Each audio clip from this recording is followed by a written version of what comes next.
ఆయన మాట్లాడుతూ ఉన్నాడు ఈరోజు. హెరిటేజ్ సంస్థలో ఉల్లి 20 రూపాయలు 30 రూపాయలకి ఎక్కువ ధరకు అమ్ముతున్నాను. అయ్యా జగన్మోహన్ రెడ్డి గారు, హెరిటేజ్ అనే సంస్థ ఎవరిదనేది మీకు తెలుసా అని అడుగుతూ ఉంటాను.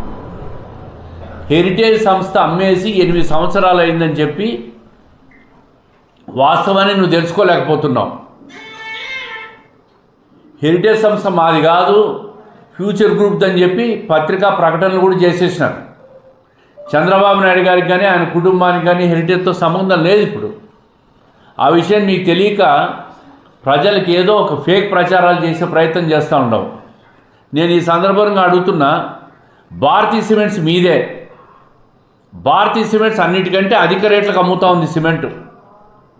అందరూ 300, 310 రూపాయలకి సిమెంట్ అమ్ముతూ ఉంటే మీ భారతీ సిమెంట్స్ 350 రూపాయలకు అమ్ముతున్నావు. నువ్వేమన్నా 150 రూపాయలకి సిమెంట్ అమ్ముతున్నావు ఎక్కడన్నా? నీదే కదా సంస్థ నీది కాదని చెప్పగలవా? మా ముఖ్యమంత్రి గారు లోకేష్ గారు హెరిటేజ్ మాది కాదని ధైర్యంగా చెప్పగలుగుతున్నారు. నువ్వు భారతీయ సంస్థ నీది కాదని చెప్పగలవా? నీ కుటుంబాన్ని కాదని చెప్పగలవా?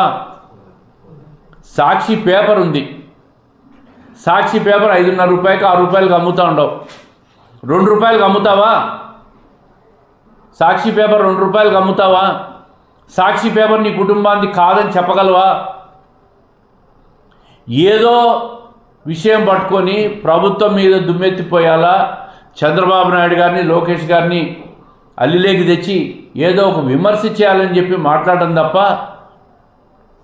హెరిటేజ్ సంస్థలో ఉల్లు ఎక్కువగా అమ్ముతున్నారు, చంద్రబాబు నాయుడు గారు డబ్బు సంపాదించుకుంటున్నాడని చెప్పి మాటలు మాట్లాడుతున్నావు. నేను అదే ప్రశ్న నీకు కూడా వర్తిస్తుంది.